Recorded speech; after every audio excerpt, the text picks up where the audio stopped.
Hello and welcome to PM Express. My name is Nana Ansakwa. Ghana is a country rich in natural resources and human talent. In 1957, we gained independence from the United Kingdom alongside Malaysia. A look at both countries show that vast discrepancies between them. Malaysia chose self-sustaining path, whereas Ghana relies on the benevolence of former colonial masters. Under the NRC, things started to change with Operation Feed Yourself. But then a new king with a new law and the policy was thrown out. When Dan Lartey of the GCPP proclaimed his domestication theory, most people snickered. But did it have some merits or any merits at all? If we produce what we need with what we have, won't we develop technology to suit us? Won't we become less dependent on external sources and be able to generate the revenue we so desperately need? If there is a slight chance that this is what we need to advance as a nation and as a people, then let's dig a little deeper into the issue.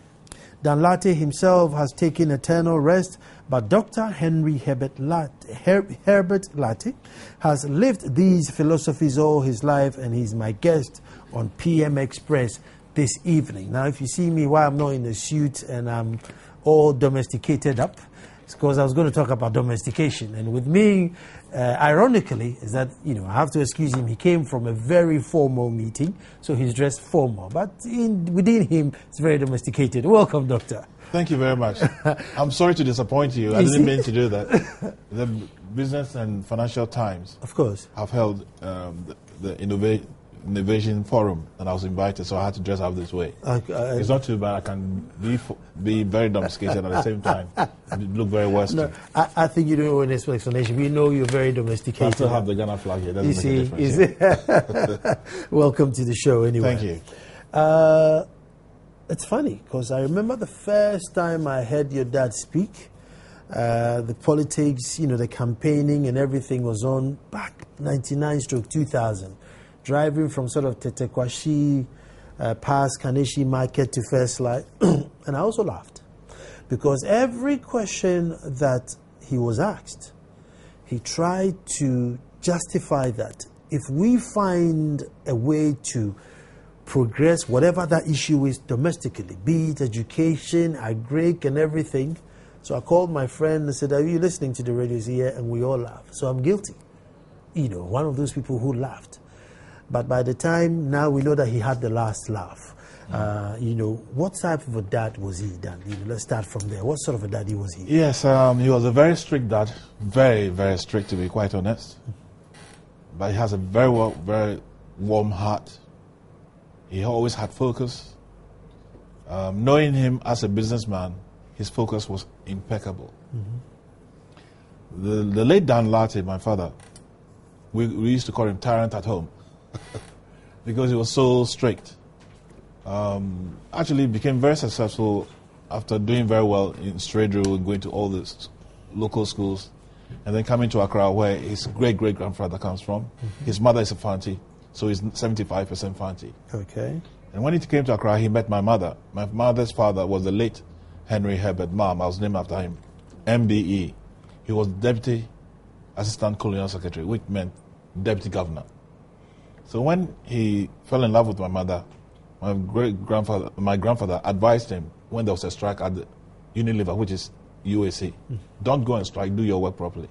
And through the good advice, he excelled. He was a stenographer secretary to begin with, then he became a manager. Became very successful to the point that he was almost giving the whole of the UAC Ghana to run. By that time, he started getting to know the business people in the UK, and they said, look, if you take that job, you only to earn maybe say £20,000 a year. Would you prefer to earn 20,000 a week or 20,000? And he got interested. So he set up Lartey Books and Stationery. Schools throughout the whole country. Every region had books, Lartey Books and Stationery. Very, very prominent. So when Kwame Nkrumah was setting up the free education, he took his company, paid him, and they used all the books to supply most of the schools. His father was a staunch CPP. And I remember that my bigger sister, I'm the second in line, third in line actually, the one after me, before me died, Okay. Charles. But Becky, who's my elder sister, was campaigning with my grandfather, P. Kike, taught her to ring the CPP bell. So my father was also a converted CPP. I see. So when Kwame Nkrumah was overthrown, I overheard him as a young boy. So he's not going to sit down anymore for politicians to do the wrong thing so that we could get into this mess. And that was his beginning of political career. He was a lovely father. He was so kind to a fault. I remember he was so wealthy that he used to carry loads of money in his wallet, in his briefcase. And he was always giving out money, always. He just gave money. He spoiled my sister to a point. Becky was, at that time, the 10 shillings was green. And Becky could go to me every day. Dada. And that gave him 10 shillings. So Becky was spoiled. He treated me so bad because he wanted me to be successful. My grandfather spoiled me to a point because it's colonial, British bred, nice garden. We had the Irish pub, now it's called Casibros. Yeah. That's where I was born. Okay. We had police guard, and then he used to play tennis and croquet. Croquet is a game. Yeah. Right. You know, that. On hard court. Then I'll have my mat, and my biscuit, and my tea. My father thought, well said. They're destroying him. So he took me to Swedru to stay with his mother. Couldn't you imagine? They were not living in a mud hut. They were living in a proper house, but from a property like that. Playing croquet and living the life. In the garden. And all that. And then to Swedru, I had to wear second-hand clothing. And then they taught me how to play with, they cut the lorry tie and you have to hit it. Yes. When I was in Osu, I had my own cars, Jeep, driving it. And now in Swedru, they cut the lorry tie. And then you had to beat you about. And then I had to wear Bruni Wewu to learn. And then I went to Salvation Army School. They had all this bamboo seating and all that. And then I had to go to Salvation Army Church. I remember So he believed that you had to go through the mill to... I did not understand it at the time. I thought it was horrible. I thought it was wicked. How could you do this to me? When you can afford for me to live a good life. No, he didn't even have to do it. My grandfather was there, had it, and he named me after him. My name is Henry Herbert, after my grandfather. And he used to dress me up so well. He had a whole room, a wardrobe, suits with everything. Did your grandfather complain or sort of wonder why? He was such a gentleman. He never said anything. He loved me to a fault. And he made sure that every Sunday I was dressed up properly. He had a whole suit of clothes for me. Anything. And then he used to dress me up. By the time he finished dressing me up, he used to dress himself up as well. We'll go into his car, and then we'll go to church. He had a special seat at the back of St. Barnabas Church. And he used to show me off. And then from there, we'll go and visit the castle and visit the governor. And then after visiting the governor, he opened his rooftop. And then we'll drive on the Marine Drive to visit his mother, who was the Queen Mother of Osu. I see. And then we came home. I had a lovely life. But then my father thought, no, this guy is being too spoiled. This was said. They are spoiling him, pampering. So it took me to Sweden, but I loved it. I got there, I started playing this. I'm a Benuado. Yes. I played it at the time. I didn't know it was her. It was when my father died that I realized I remember that there was a little girl that we used to play with. And it was only until my father died that I realized, that's her. Because I remember her eyes. She's got some glazing sparkles in her eye.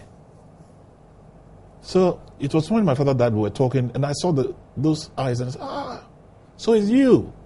I've been wondering where that playmate was.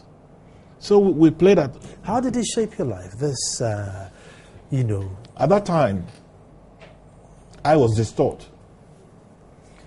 My grandmother was a disciplinarian, but in a different sort of way. Mm-hmm. She was a herbalist.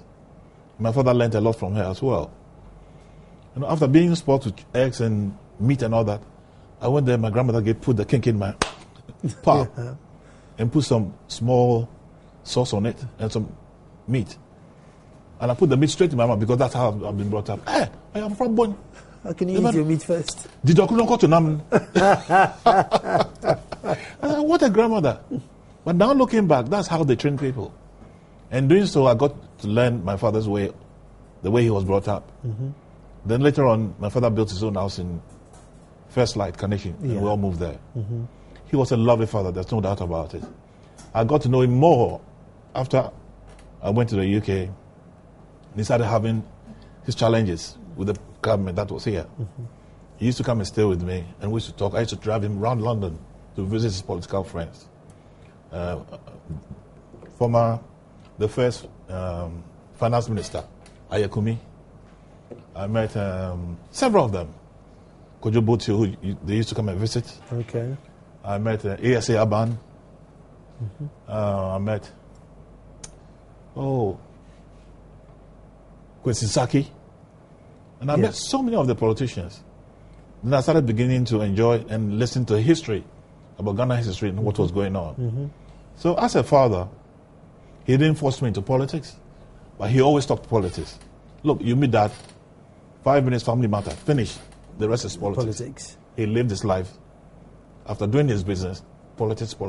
There's only one man that I know in the CPP who spent all his money helping the Nkrumahs to win power. And they never got there. Now, I was shocked. Well, not shocked aside, but surprised to realize that he was very instrumental in Operation Feed Yourself. And I thought, I never heard his name. I've always, I was too young then, but, I know of Operation Feed Yourself and how it helped the nation. It was the time when Ghana, food importation went down to zero. A few times that we were able to balance our sheets. And then realized that, Uncle Dan, as we all call him, was instrumental in this. At the time, where were you, and were you aware of his contributions towards it? I was a young boy in Swedo Secondary School. And what happened was that because Uncle Dan, like everybody calls him, at the time had helped Nile with a lot of money during the elections of '69, I think the government then decided to punish him. They cut down his import licenses, a lot of things, and he was going broke. I remember we even had to carry our stuff. And a small boy of about maybe 13, 14 years old, I had to carry my father's mattress across the front of our house, Citadel Prison. At that time, they dug a big gutter. That's when they were doing it. I was even ashamed. Everybody was looking at us. We were taking it to our auntie's house because we were going to sell our house. 2 days later, there was a coup, bang. The next thing I knew, my father had been made one of the members of government. But what I realized later on, he told me he was head of government business. I see. And what that means is that literally you are the head of state. Acheampong didn't know much. So he had to guide Acheampong. And that's how he was able to propound Operation Feed Yourself. And funny enough, he told me that it was General Addo who really pushed it. General Addo, I think, happens to be our former speaker's husband. Okay. Bambo Addo. And then when they did it to a point, Benasco took over. And it was through military precision that the whole thing worked. We have to start using the military as well because they have certain excellences that we don't have in our mainstream. And through that, we're able to grow rice, grow maize, and even export them. That's the answer. Livestock and everything, went up. Formation of his GCPP. I think it's a brave step for anybody to form a political party in Ghana if it's not MPP or NDC because of how the system is. How far did he think he could go with that? Well, the true story was that he tried to form the CPP that was banned. Okay. And they refused him. So he put the G in front of it, the Great CPP, and then the Great Consolidated Popular Party because they would not accept the CPP. But look, the old man has always tried to push the Nkrumahs.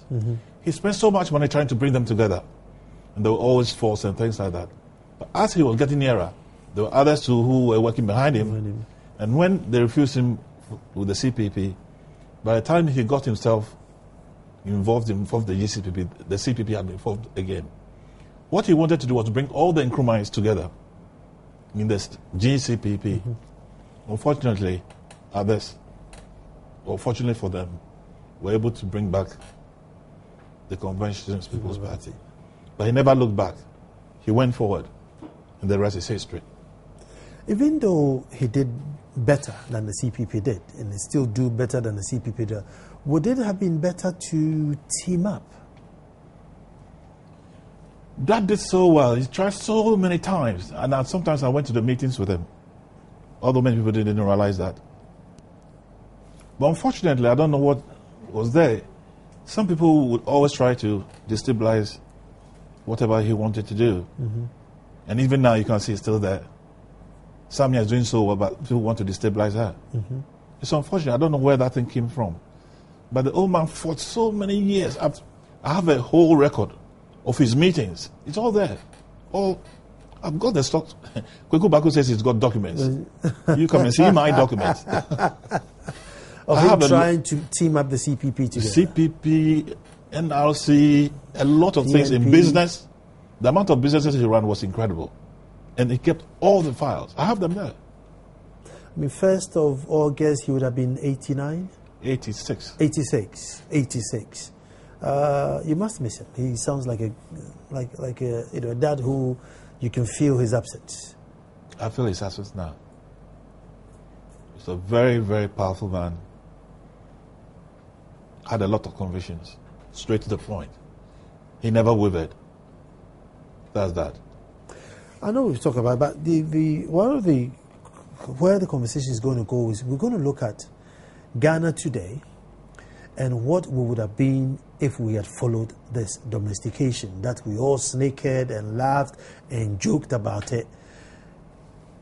Do you think that people in places who knew better then, maybe they were much older, thought, no, we're not going to go that way, because if we go that way, the booty was not going to be enough for us to share? Because clearly, as we speak today, everyone knows that that was our lifeline. Funny enough, how can I put it? I saw people laugh. I was lying in my bed when he was propounding domestication. And what hurt me a bit was that there were people I knew who were journalists, who know me, and I've helped them to a point, said I put my face in my hand and I was ashamed. They never saw me. But they got the message wrong because they used the word domestication. People were thinking of domestic. It would be in the house. In the kitchen. In the kitchen. So they misread the whole thing. There were two people who understood it. Nanaya Oforiatta and Dr. Audrey Gadzekpo. They understood the old man perfectly. And I remember I was on radio. I heard Nanaya say, Danladi sent a message and the Ghanaians had bought it. He came in and delivered the message. There were people even haggling there in the studio. Then I decided, look, how can I help my father as people are laughing at him? So I went to Champs. You don't remember Champs? It used to be a Paloma. It was a sports bar. Yeah. I saw Tongo. And then I saw Thomas, the German guy who plays the violin. Okay. Amachi Dede. I said, look, I want to give my father a present. Can you help? Before that, I listened to a record played by the boxer, Blaze San. What's his name? I want to be a president, that song. So I took an inspiration from that, and I wrote my lyrics. Vote Danladi for president for domestication. So I took Atongo the following day. Within 4 hours, we produced the jingle. And I have a very good friend called Quantus. You know Quantus? Bam Tavern. The Bam Tavern. Yeah. He used to produce music, and I used to be with him. So I learned a little bit without realizing I'd learned a bit from him. So after we finished the music, I took it to QCD, which he had at Paloma. We played it and said, Henry, go and reduce the music and let the voice come out. So we did that. So I went back to him. And as they played it, Big Joe came. Do you know Big Joe? Big Joe owns Atlantis Radio. Okay, yeah. So, oh, man, me penny music, a philosophy. I like his philosophy. No, that's his son. But how much are you going to pay?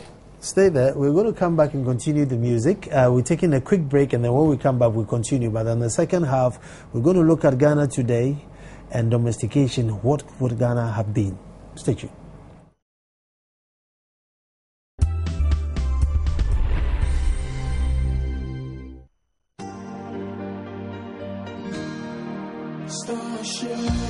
I'll take care of you. All it takes is letting go.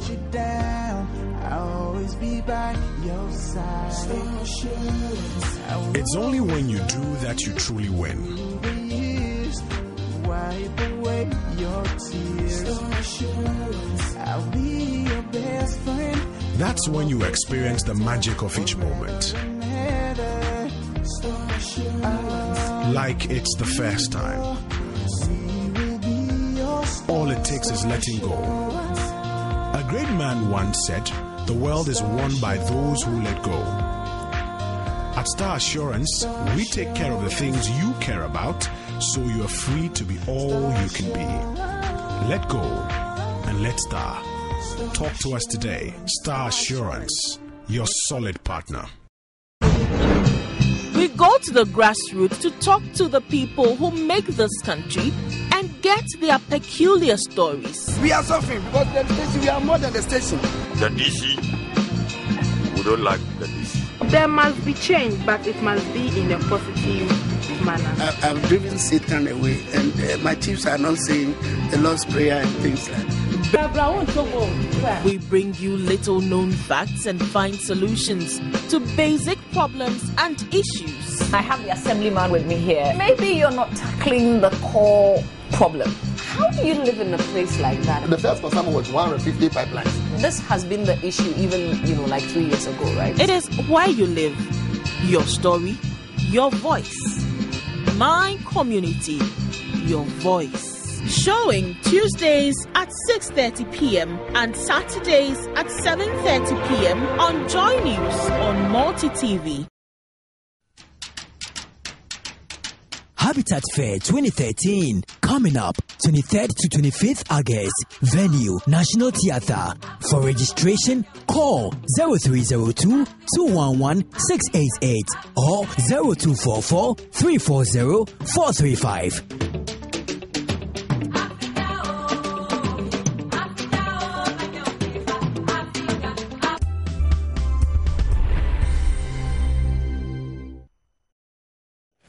Hello, welcome back to the show. We are looking at, has Ghana developed enough? And we're looking at GCPP's idea that they brought, that domestication and what Ghana is now. Is this something that we should have really adopted?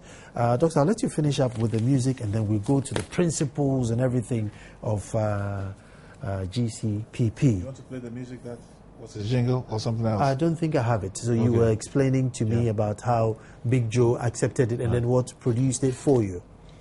So Big Joe was happy and said, how much would you say? I'll give you 1 million cedis.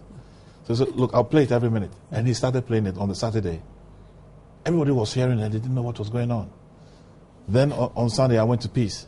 I think they charged me for 2.7 million. I paid. And then I went to Joy. 2.7 million. I paid. Then I remember Afro is a good friend of mine. Afro, you know Afro? I heard the name. He owned the club in Kumasi. And then he was setting up Fox Radio. So domestication, obviously, and today, everywhere you go, you will hear. So the music started, and my father just went for it. Mm-hmm. As the music was blowing all over the country, he was going, and he made history from then on. So we turned the negative of the people laughing to positive. GCPP, I mean, you were vying for power, so you could have been in power. And if you were in power today, the reality on the ground is that 70% of the country's revenue, total revenue, goes into paying salaries. I mean, that, by all accounts, is really huge. I mean, what would have been your position, or how could you have reduced it? I mean, what can we do? I had no chance of going in power when I came in. I was trying to build the party up. But they could have given you power. I didn't have the means and the way to fight to win the power. It wasn't possible, to be realistic. I did my best to put the party together, which is going very well right now. No, but yes, unfortunately. You did better than some other parties. Because I was on the ground. If you had woken up one morning and Ghanaians would have bought into the idea that, no, this domestication thing is good, and they said you had the power, you wouldn't have been ready then? Yes, I was not ready. I was not ready because I did not plan myself. I did not plan to take over the party. My father died, and there was a vacuum, and I tried to do something about it. I got a bit of flack from people who had ulterior motives. Anyway, they faded away because the party stood behind me. And I was building the party over the country. I had a huge task because the Electoral Commission wanted me to build a party from zero because they said 2008. There were no elections anywhere in the constituency, so I had to start from. Luckily, the voter region I had done there, so we had to use the voter region to build all the party back. So we started from the northern region. Within 10 days, we finished the whole lot. And then gradually, we were the last to finish our National Congress 2 days before the nomination. And because I knew Ameka very well, who was my father's secretary at the time, I called him and said, Ameka, I need your help. Let's get our nomination sorted out. So as we're campaigning, we're sorting out our nomination. So as soon as we finished the Congress, we put our application through, and we succeeded. And then the news just went, bam, the Lighted Sun has qualified. We qualified because we knew exactly what we were doing. From then on, GTV came in, there were interviews, and we did quite well with that. But because we're on the ground, the guys that were on the ground who were members did the best they could without all the publicity. I could have done a lot of problems, but how could I? I was just a caretaker chairman. I couldn't go and say I was campaigning. So the little that we did was what helped, and what my father had done previously also was a bonus. So that's how the results came about. I still ask, so what's your party executive's position on the nation's wage bill, if we were to give you the mandate? Because obviously that's your ultimate goal. Well, what had happened, to be realistic, was that nobody thought the wage bill was going to be so huge. Even those who proposed the NPP, they didn't think it was going to be that huge. But as all the allowances and other came in, it started getting bigger. And before we realized, it had 70%. What we need to do now, and I think what the president is doing, is trying to get some taxes from different places. But I also believe, on top of that, we should rather invest in most Ghanaians who are running businesses. Invest in the banks. You don't have to wait for government to do everything. The banks know that we're making a lot of profit in the gold industry. Last year, Ghana exported $5.8 billion. Read my lips, $1 billion. And then we'll go to China looking for $3 billion. 30% of that was from the small scale and Galamsey, which is $1.7 billion. If the banks will be proactive, instead of waiting to finance short-term money that come from outside, they could make more money here than waiting for people to go and import things from Europe and finance them. If they go to the Galamsey guys, give them the right money, sit down with them, properly monitor them, and make sure that the money they give them is not doing the right thing, with capacity building, and also helping to make sure not to destroy the environment and destroy water bodies. We will make so much money. They will make so much money out here, they will not believe it, because everybody wants gold now. Doc, you are aware of it? Everybody wants gold. Doc, I will move from that, and then I'll go to... So with that resource, we'll be able to change Ghana. Not only that, solar. Put more money in the kitty. Absolutely. Yeah, put more money in the kitty. And then there will be solar. Right now, as I talk to you... I'll come to alternative energy, but I want to go to the election petition. For first time ever, a certain president is being challenged in the court, and tomorrow, we're going to hear the addresses. Generally, what has been your view over all this whole saga with the election petition? Before that, let's finish the economic side, and I'll come to that. If we can go into solar, which the government have started, and I'm very pleased about, there's a phenomenal amount of investment in Europe and Americas. They are so into solar, we don't even know. Just last week, BMW has produced an electrical car that can do over 100 miles an hour. Yeah. We have a comparative advantage.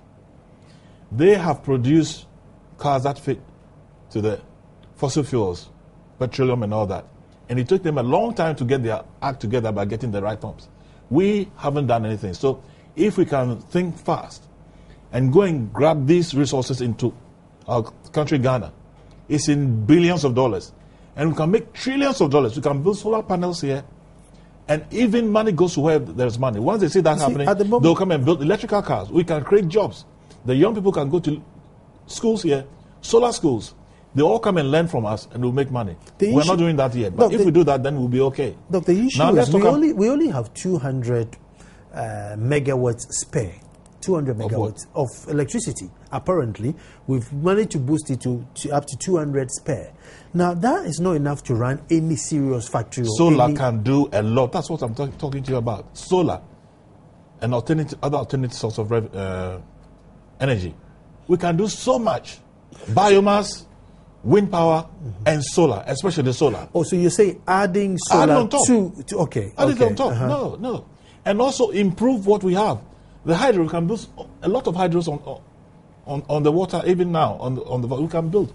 Joale, we can do Joale, we can do the others in the west and all that. We can add on top of that. Look, but I'm sure you've heard due to financial constraints, and indeed, we have the finance minister saying that, I'm not broke, but I'm cash strapped. And these things cost money. And these things means that we need to send people out there to the advanced countries, again, cap in hands, asking for money. So what is the technique? It's not cap in hand. Look, you create a business environment, they'll come and make money out of it. You don't have to go cap in hand. They will come and invest, and we will get the benefit of it.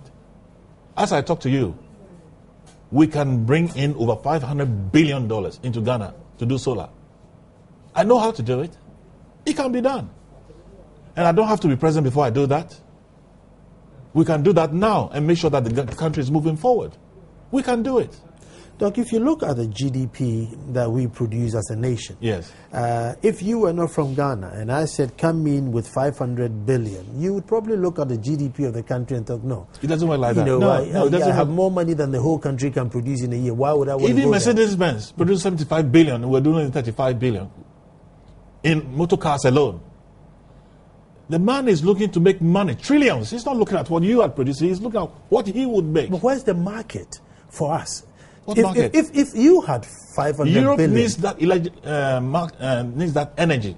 They want to buy it. They need it. They don't want nuclear anymore. Don't you realize? It's a huge market. As I talk to you now, they're going to Algeria. They're going to Morocco. Are we sitting down for those Arabs there to make the money, and we start of the Sahara to be poor? We have to change that paradigm. We can make a difference. Trust me. We can make it, and I know the people who want to make a difference, and I know where to go. We have to go. The government has to do it, because if we don't do it, we'll regret it. We should go and grab those people, and they'll make a difference. We'll create more jobs. Even in America now, the best creating jobs is solar. They're making so much money out of that, creating so many jobs. 13% of job creation is from solar. And they don't have as much as sun as we have. Let there be light. And it's there forever. It's not like fossil fuels that will run out. That's where we should be going. That's where we should be heading. So you suggest, and capital-wise, we bring foreign investment. They will bring. It's not your money. They know what they want. So they just bring it. They've thought about it. They planned everything. They know. Go on to Google and go and read about solar. They are working on it, and we are sitting here across our legs watching them to finish and then come and sell us the solar cars and solar everything again. Should we do that? Should we sit down and sleep and watch them come and take over us again? Now, if we open the environment, you see, capital will go to where it's needed. You don't have to be black, you don't have to have Africa. Once they know they can make trillions here, they'll come and put the money here. You see, we run a system where, and now I can add you in, where you politicians, have made us so short-sighted that these long-term goals, nobody wants to embark on them, because we might not be able to see the result for you to mount a platform and say, look, I built you solar, so vote for me. So politicians will give us boreholes, street lights, roads, things that projects that you can finish within the 4 years, so you can come back and ask for your vote for it. And that's the system, and that's the reality on the ground. So, do you know where you're going wrong? I'm a businessman before becoming a politician. Although I've been born into a political home, I can see the light. is now. It's not tomorrow. If you joke with me, within a year we could be done. We could be doing it here.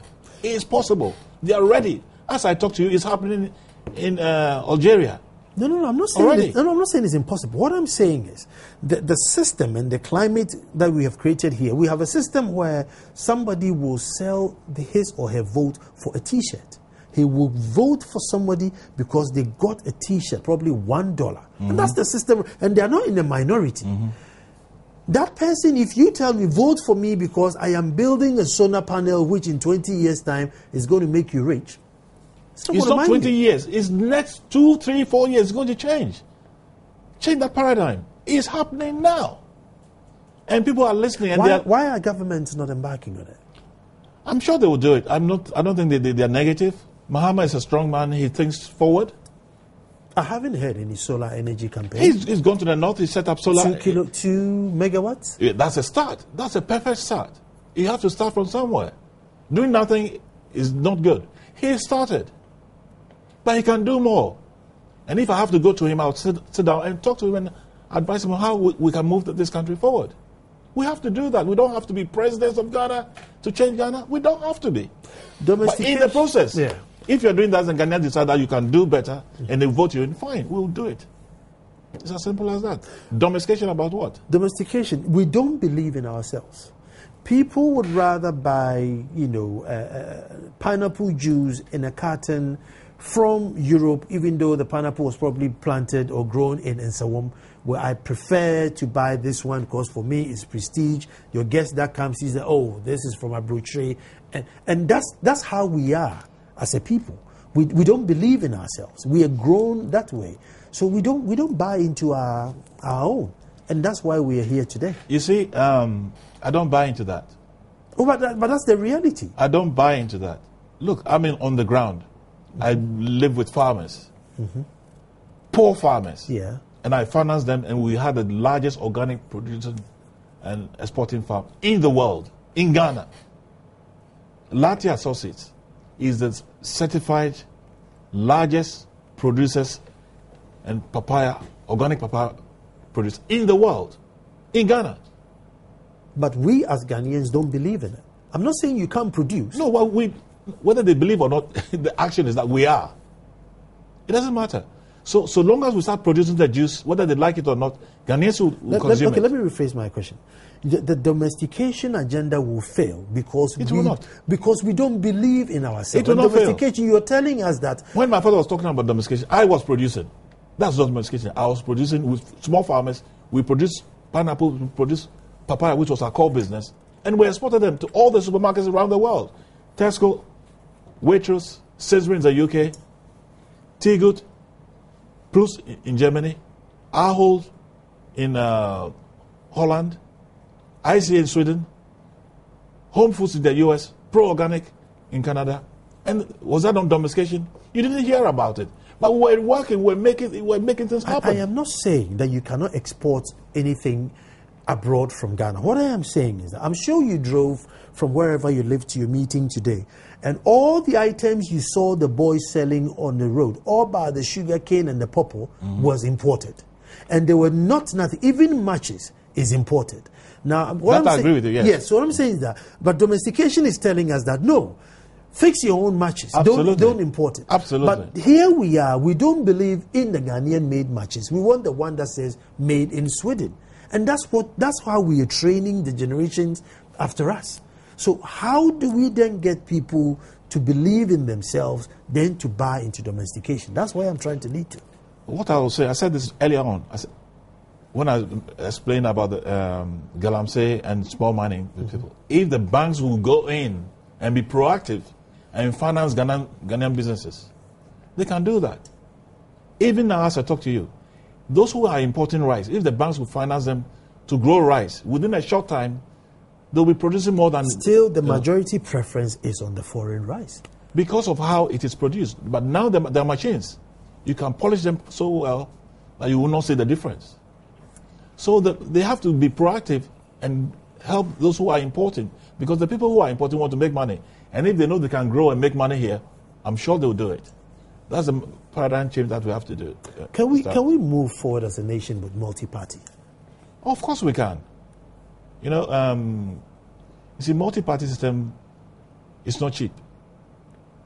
And it's very expensive. It is very expensive. And it wasn't easy to get to. Do you know how we got multi-party system in Ghana this time around? It was through the Movement for Freedom and Justice. It was Professor Edu Boahene, Obi Menu, Rika Kwagabakwashi, my father laid down Lati, Kwesi Pratt, Akoto Ampawa, Lieutenant Usujema. Those were the people who stuck their neck out on the 1st of August, my father's birthday, 1990, and asked for the culture of silence and also to have multi-party democracy, which we are now enjoying. They fought hard for it. It didn't come easy. Now we are enjoying it, and we don't seem to realize that some people stuck their neck out and got this democracy for us. You think multi-party system is good. Has it done more harm or more good? Look at the Achampon's 6 years. And you compare from what Achampon achieved, including your dad, within 6 years. And then from Achampon till now, even if I add all those years together, probably they haven't done half or a little bit more than half of what Achampon achieved in 6 years. It's all about focus. If you get the military involved in agriculture with the military discipline, we will be able to do a lot. The military has done a lot for it other than military coups. They have an area of excellence, of knowing their core value and know discipline. It's very important. Once you put them into our system, we can change Ghana very quickly. See, on my multi-party system issue, hasn't the culture then been that you have to spend a lot of energy winning power and even more to stay in power? You lose focus on things like even child protection. Basic thing as child protection. But we have lost. Listen, we have lost focus on child protection. Do you know why America is successful? Go to www.Ken Blanchard. The American government pays him to put in structures to show people how to work on leadership, on core values, on how to do things properly. We don't do that. If we are able to put those in our system, and then we can correct all our mistakes, you are bound to make mistakes. Nobody is perfect. Yeah. Look, the Chinese, we used to laugh at Chinese when we were kids. Oh, the Chinese is Japan. Now we're buying Chinese and we're driving Japanese cars. Aren't we not? We, Ghana, we don't even give ourselves a chance to fail. As soon as you failed, and they're even pulling you down, the PhD system is here. We have to get rid of the PhD system, which is the pulling down syndrome. And also learn that once you fail, it's not the end of the world. You can get up and improve and make yourself successful. Once we do that, we can get things sorted out. Yes, things are not as good as it is, but once we start putting the structures in, we can start producing our own stuff, letting the banks know that they can help Ghanaians to be successful, giving Ghana economic empowerment, Ghanaian business empowerment. We need to do that. It doesn't only have to be government. As I'm talking, let the bankers start doing what I'm suggesting. And you see Ghana, within 2 years, we will change. The system will change. Trust me. I'll take a quick break and we'll come back. When we come back, we'll look at the electing position and we'll look at in the banks. I mean, if we put all the banks in Ghana together, how much are they worth? What, $3 billion, $5 billion? Is that real capital to bring real change? We'll look at all that, including the election petition. Stay tuned. We're coming straight back.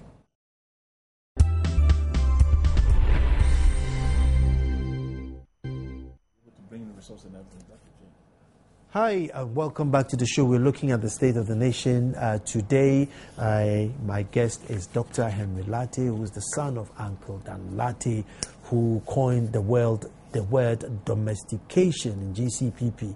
I am now a domestication apologist. I believe in it. I think any nation, to move any inch forward, you need to somehow believe in yourself, your culture, your food, your technology, anything, so that you can move forward rather than this over-dependence on somebody hoping that they would make you better. I'm going to go to the electing position. My argument is that as far as democracy is concerned, I think the idea of queuing up and thumb printing and counting, and even move further that if I don't agree with the numbers, let me take it to a court and talk it out. I think, Doctor, we don't have a problem. That we have perfected it. We can actually write a book on it. And I want to hear your thoughts on that, and then also the other side of democracy, because we seem to think that democracy is 4 years, queue up, vote, come home, wait for the count, and then that's the end of democracy. Well, coming from military coups and all that, it's been a positive development that we've improved our democracy, and everybody around the whole world are happy to see that Ghana is a bastion of true democracy. We need to do more, and the process is showing itself. During the elections, the Electoral Commissioner pronounced that John Dramani Mahama has won the elections. I waited because they have the best eye view of everything, and they have the resources to tell us the true story. I waited till they announced before I considered the results. Before the elections, Dr. Frejan told us in plain language, he said, look, you have 3 chances to fight the results. If you are not happy with the results, you first complain, and then they'll count it. If you're still not happy, do the second time. If you're not happy, there's a third time to go to regional. So if you don't do that and the results gets to me, I will announce the results. And that's exactly what he did. So when he announced the results, I considered and I said, okay, JM has won, he is the president, so far as I'm concerned.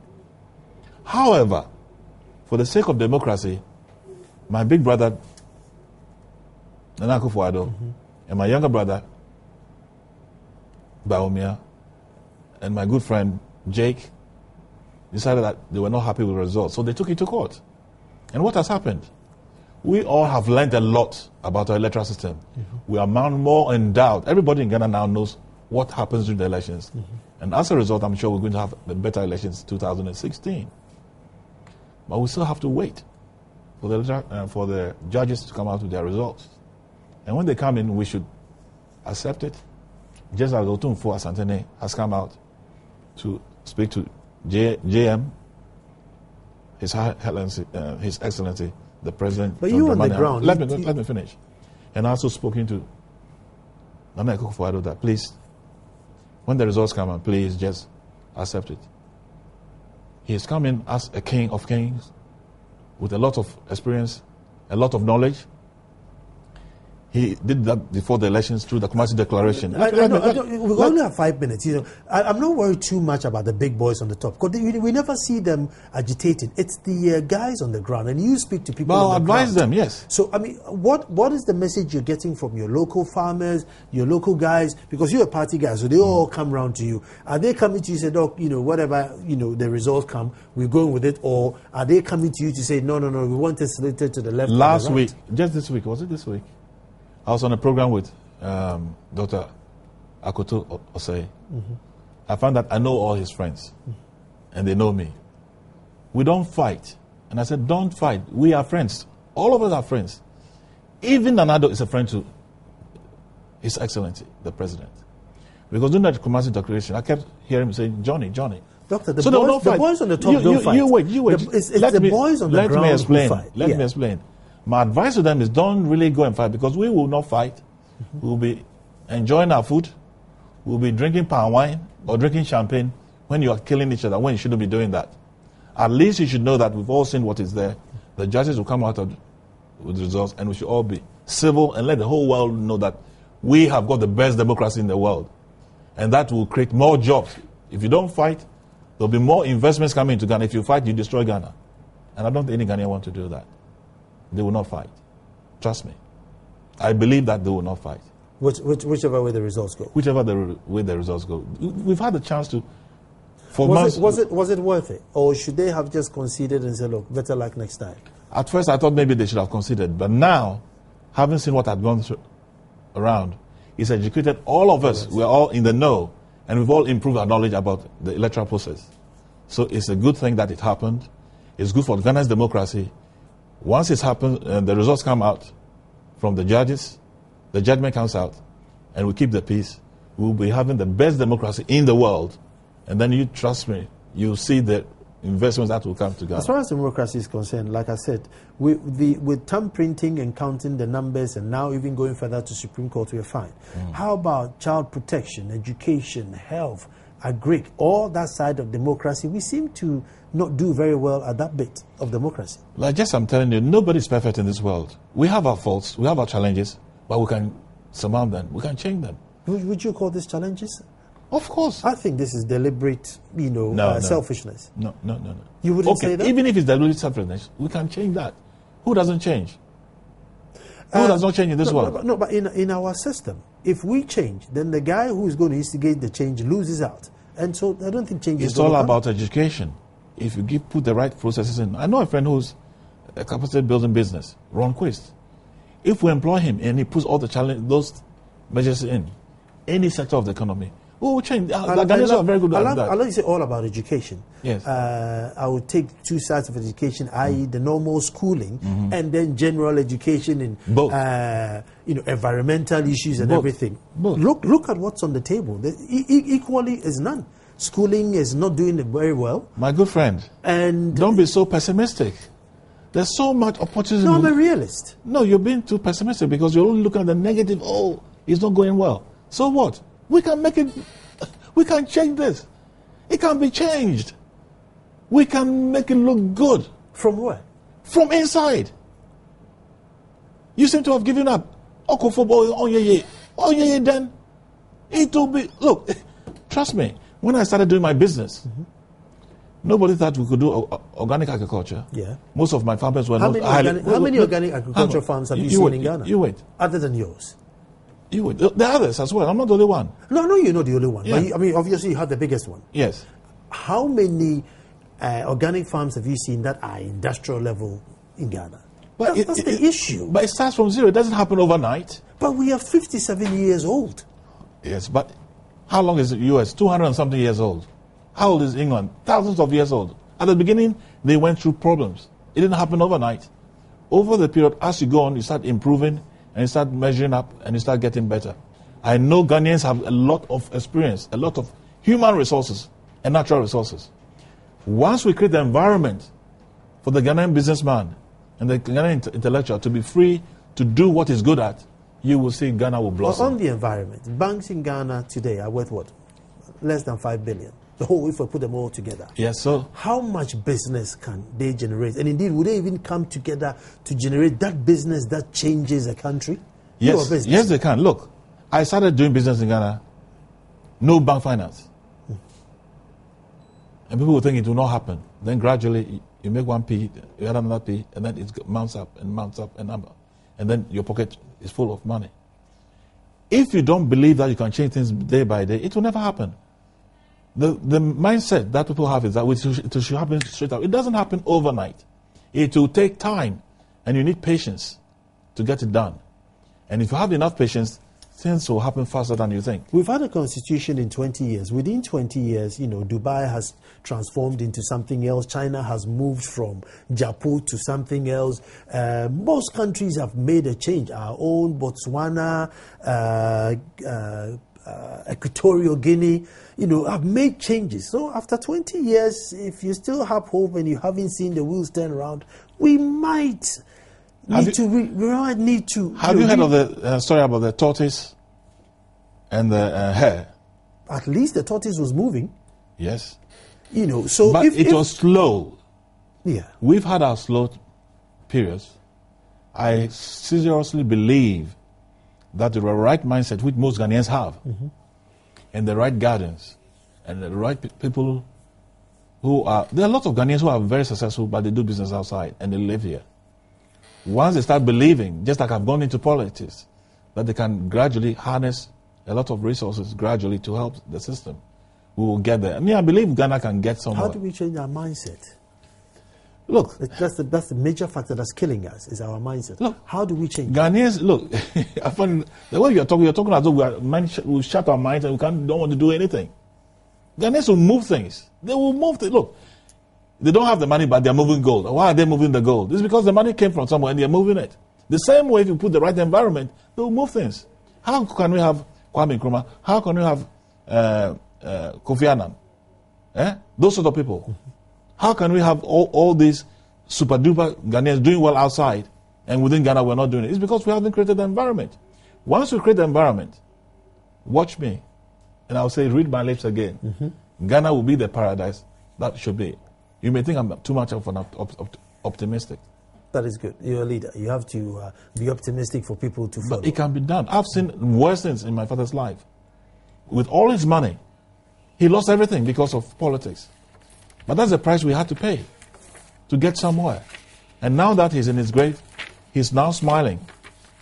But at least Ghana is getting somewhere, because I have not sat down and let the party go down the drain. I've picked up a lot of his ideas. In my own right, I've been very successful internationally, because I was one of the top life underwriters. I called for $1 million table when I was only 27 years old. A manager when I was 29. Coming home, producing being the largest exporter of organic papaya in the world. So can all Ghanaians do it. We can all do it. It's not by magic that we managed to do it.